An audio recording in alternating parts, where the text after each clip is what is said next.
Batu, Talu, Karama, dan juga Kabupaten Majene. Dan saya akan membawa teman-teman semua untuk berkunjung di salah satu objek sejarah di Kabupaten Majene, yaitu Pelabuhan Majene. Yuk ikuti saya!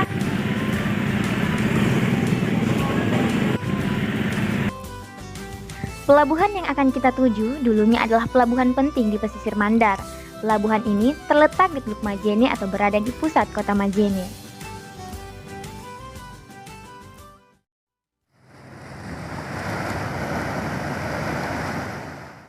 Kita sudah sampai di Pelabuhan Majene.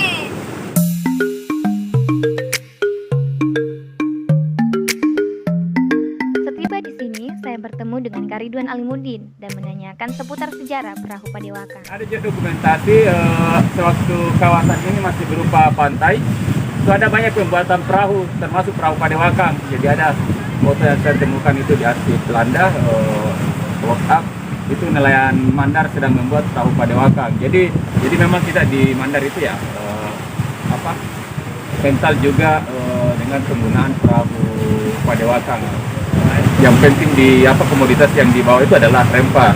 Jadi nelayan-nelayan Mandar pergi ke Maluku, ke Ambon, terus ke Ternate dan Tidore mengambil rempah, khususnya cengkeh pala, terus dibawa ke Makassar. Saya mendekat ke pelabuhan untuk melihat kondisi pelabuhan saat ini.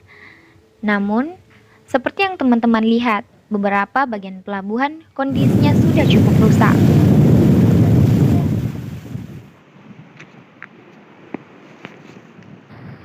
Jadi teman-teman, pelabuhan ini juga dijadikan spot mancing oleh beberapa masyarakat di sini. Seperti yang saya pasti seru banget nih kalau bisa mancing sambil diskusi sejarah di sini. Apalagi sama aku. Canda teman-teman. Nah, yang menarik di Padewakan itu adalah menggunakan layar segi empat itu yang layar taja itu bahan bakunya adalah karoro. Jadi saya pernah membaca referensi Belanda, ada dua tempat penting atau daerah yang terkenal menghasilkan karoro berkualitas, yaitu Mandar dan daerah Buton. Ketika kami akan berlayar ke Australia, kami masih bisa memesan di pengrajin karoro di Kapulanu di daerah Campalagian. Setelah saya mendengar penjelasan Kak Ridwan Alimuddin, saya pun langsung memutuskan untuk mengunjungi Kapulanu yang terletak 8 km dari pusat kota Kecamatan Campalagian, Kabupaten Polewali Mandar, Sulawesi Barat.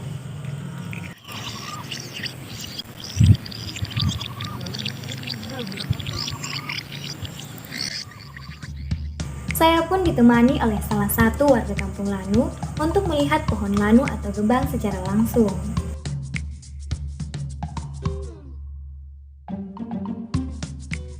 Kita kembali kan tadi yang untuk buat bahan karoro ini kan mudah-mudah. Jadi kalau tinggi begini nih, ada yang mudanya di atas itu. ya Ada yang dipanjat itu, naik. dibikinkan tangga yang bambu, yang panjang, baru panjang naik kan ada itu khusus untuk panjangnya toh. Iya. Jadi gampang memang. Kan ada yang mudanya di atas itu namanya pusuknya toh. Pusuknya. Iya. Dulunya lahan ini dipenuhi dengan pohon lanu. Namun, seiring perkembangan zaman, lahan ini diubah menjadi lahan persawahan. Setelah itu, saya mengunjungi perajin karoro yang terlibat dalam pembuatan bahan layar Padewakan pada ekspedisi perahu Padewakan ke Australia.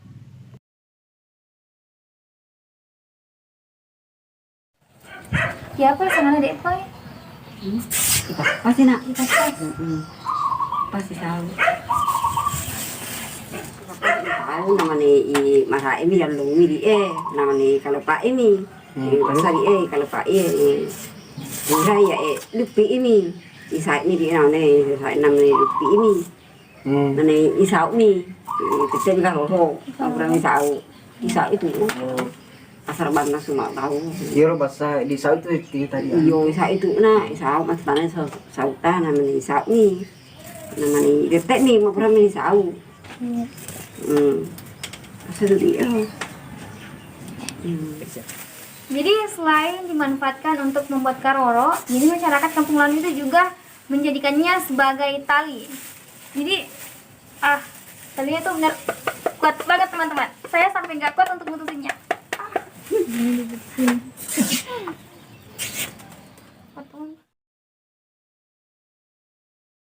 Ini adalah alat yang digunakan untuk membuat karoro yang menjadi bahan dasar untuk pembuatan layar perahu Padewakang. Ini sekarang sudah beralih fungsi menjadi alat untuk menenun sutra mandar.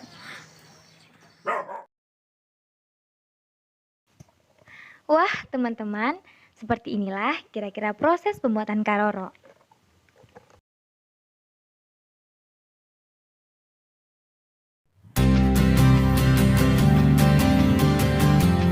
Itulah tadi teman-teman seharian penuh perjalanan saya dalam menyusuri sejarah jalur rempah, khususnya perahu Padewakang di Tanah Mandar.